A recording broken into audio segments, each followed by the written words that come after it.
بسم اللہ الرحمن الرحیم۔ السلام علیکم دوستو، بہنوں، بھائیوں، بزرگوں، ہم آج کی اس ویڈیو میں سورہ المائدہ کی آیت نمبر 71 کی تفسیر سیرۃ الجنان سے پیش کر دیا ہے۔ ان آیات کی تفسیر اور معنی کو تلاش کرتے ہوئے ہمارے ساتھ رہیں، پوری ویڈیو دیکھیں،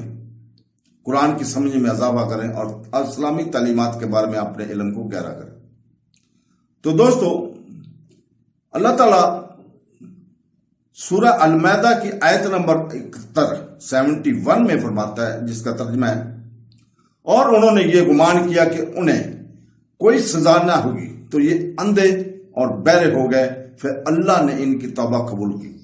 پھر ان میں سے بہت سے اندھے اور بہرے ہو گئے اور اللہ ان کے کام دیکھ رہا ہے۔ تو دوستو، یہود و نصارہ اتنے سنگین جرائم کی مرتکب ہوئے کہ دونوں نے انبیاء کرام کو جھٹلایا اور بطور خاص یہودیوں نے انبیاء کرام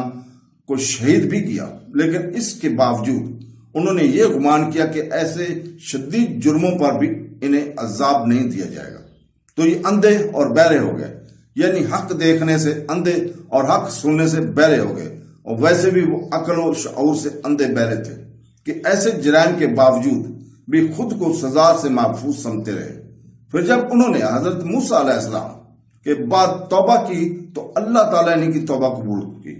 لیکن پھر ان میں سے بہت سے اندھے اور بہرا ہو گئے اور اسے سابقہ روش پر چل پڑے۔ دو مرتبہ اندھا اور بہرا ہونے سے کیا مراد ہے، اس بارے میں مفسرین کی چند اقوال ہیں۔ نمبر 1، یہودی حضرت زکریا،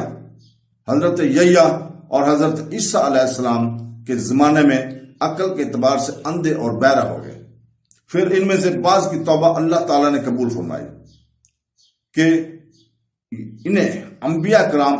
پر ایمان لانے کی توفیق دی، پھر نبی کریم صلی اللہ علیہ وسلم کے زمانہ مبارکہ میں ان کی نبوت اور رسالت کا انکار کر کے بہت سے یہودی دل کے اندھے اور بہرے ہو گئے۔ نمبر 2، پہلی مرتبہ تب دل کے اندھے اور بہرے ہوئے جب انہوں نے بچھڑے کی پوجا کی، پھر اس سے انہوں نے توبہ کی تو اللہ تعالیٰ نے ان کی توبہ قبول فرمائی۔ پھر دوسری مرتبہ ان میں سے بہت سے اندھے اور بہرے تب ہوئے جب انہوں نے فرشتوں کے نزول اور روایت کے بارے میں اللہ تعالیٰ کا مطالبہ کیا۔ نمبر 3، 2 مرتبہ بصیرت کے اندھے اور بہرے ہونے کی تفسیر سورہ بنی اسرائیل کی آیت نمبر 4 سے لے کر 7 تک وہ آیت ہیں جن میں یہ خبر دی گئی ہے کہ یہودی 2 مرتبہ زمین میں فساد کریں گے۔